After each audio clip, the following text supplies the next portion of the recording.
Sebastian ഇന്ന് jail മോചിതനാകുകയാണ്. Shalomi രാവിലെ തന്നെ വീട്ടിൽ നിന്ന് സെബാസ്റ്റ്യനെ കൊണ്ടുവരാൻ വേണ്ടി കാറുമായിട്ട് പുറപ്പെടുവാൻ ഒരുങ്ങുകയാണ്. ശലോമി ഓർക്കുകയാണ്, 10 വർഷമായി തങ്ങളുടെ പൊന്നോമന മകൾ തങ്ങളെ വിട്ട് പിരിഞ്ഞിട്ട്. അതിൻ്റെ പേരിലാണ് സെബാസ്റ്റ്യൻ ജയിലിലായത്.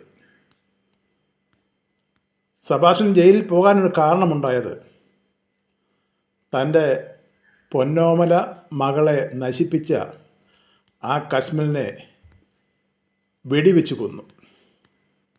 അതിനാണ് പോലീസ് സെബാസ്റ്റ്യനെ അറസ്റ്റ് ചെയ്ത് ജയിലിലാക്കിയത്. കോടതി സെബാസ്റ്റ്യന് ശിക്ഷ വിധിച്ചു. എന്നാൽ ജയിലിൽ ചെന്ന സെബാസ്റ്റ്യനോട് ജയിലുള്ളവരും തടവുകാരും ഒക്കെയും വളരെ മാന്യമായ രീതിയിലാണ് പെരുമാറിയത്. തൻ്റെ മകളെ വകവരുത്തിയ ആ കശ്മലിനെ വെടിവെച്ച് കൊന്ന ആ സെബാസ്റ്റ്യനോട് എല്ലാവർക്കും സഹാനുഭൂതിയായിരുന്നു. സാധാരണ ജയിലിൽ കിട്ടുന്ന ഒരു അനുഭവമല്ല സെബാസ്റ്റ്യനുണ്ടായത്. നേരെ മറിച്ച് എല്ലാവരുടെയും സ്ഥായിയും സ്നേഹവും ഒക്കെയും പരിചരണമൊക്കെയും സെബാസ്റ്റ്യനുണ്ടായി. ജയിലിലുള്ള ഉദ്യോഗസ്ഥന്മാരുടെ ഉൾപ്പെടെ സെബാസ്റ്റ്യനുണ്ടായി. 10 വർഷങ്ങൾക്ക് മുമ്പാണ് ഈ സംഭവം നടക്കുന്നത്. സെബാസ്റ്റ്യൻ അന്ന് കുവൈറ്റിലായിരുന്നു. സെബാസ്റ്റ്യനും ശലോമിക്കും ഒരു മകൾ മാത്രമേ ഉള്ളൂ. 16 വയസ്സുണ്ടായിരുന്നു. അവൾ പഠിച്ചുകൊണ്ടിരിക്കുകയാണ്.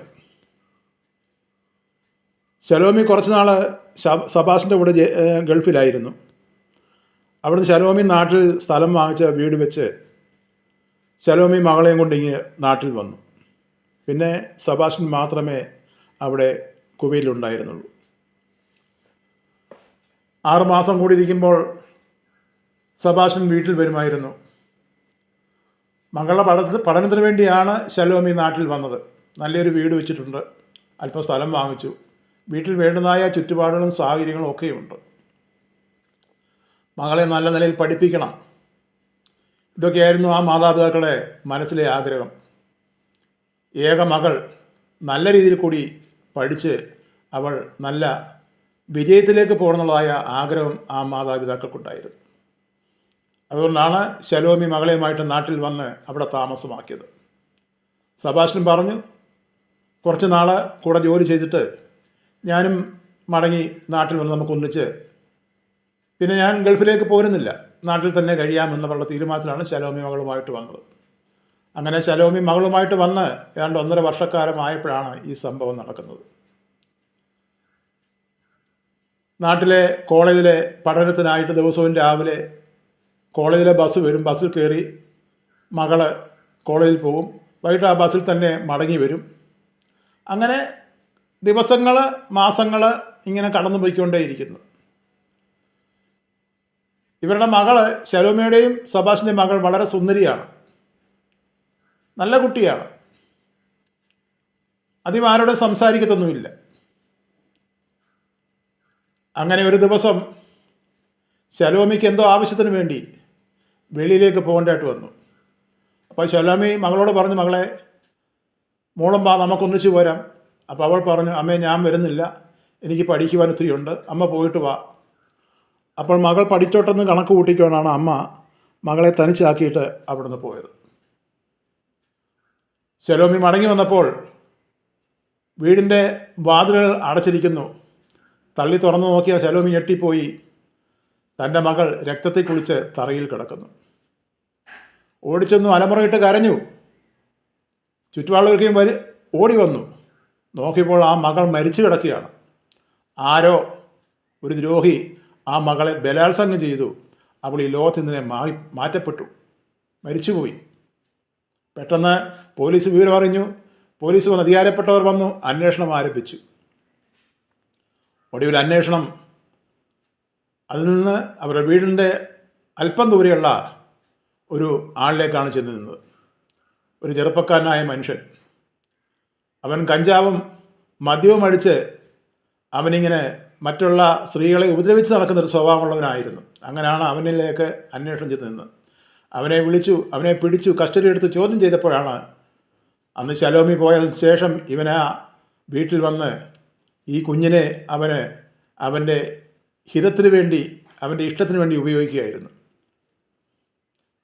എല്ലാ വിവരങ്ങളും പോലീസിനോട് പറഞ്ഞു. പോലീസ് അവനെ അറസ്റ്റ് ചെയ്തു, അവനെ ലോക്കപ്പിലാക്കി. കോടതി അവന് ശിക്ഷ വിധിച്ചു, ജീവപര്യന്ത ശിക്ഷ.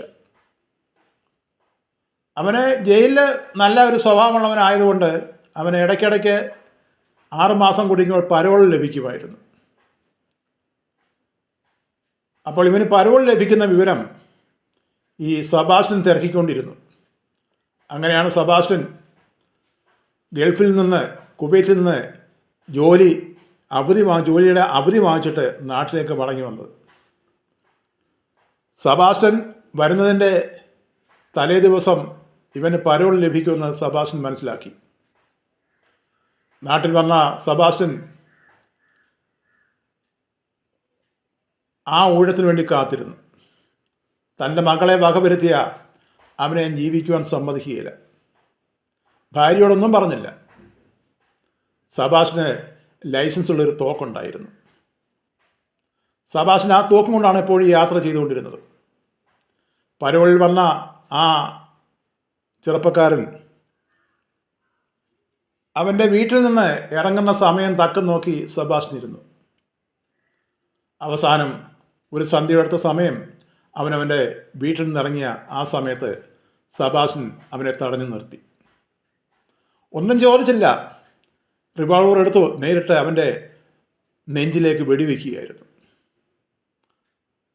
നീ എൻ്റെ മകളെ നശിപ്പിച്ചു, നീ ഇന്ന് ജീവിച്ചിരിക്കണ്ട എന്ന് പറഞ്ഞുകൊണ്ട് പിന്നെയും വെടി ഉതിർക്കുകയായിരുന്നു. നാട് മൊത്തം അറിഞ്ഞു. പോലീസുകാർ വന്നു, അധികാരപ്പെട്ടവർ വന്നു, സെബാസ്റ്റ്യനെ അറസ്റ്റ് ചെയ്തു. സെബാസ്റ്റ്യനുള്ള വിവരങ്ങളെല്ലാം പറഞ്ഞു. അങ്ങനെയാണ് സെബാസ്റ്റ്യൻ ജയിലിലായത്. ഇന്ന് സെബാസ്റ്റ്യൻ ജയിൽ മോചിതനാകുകയാണ്. ജയിലുള്ളവർക്കൊക്കെയും സെബാസ്റ്റ്യനോട് വളരെ സ്നേഹവും താല്പര്യമായിരുന്നു.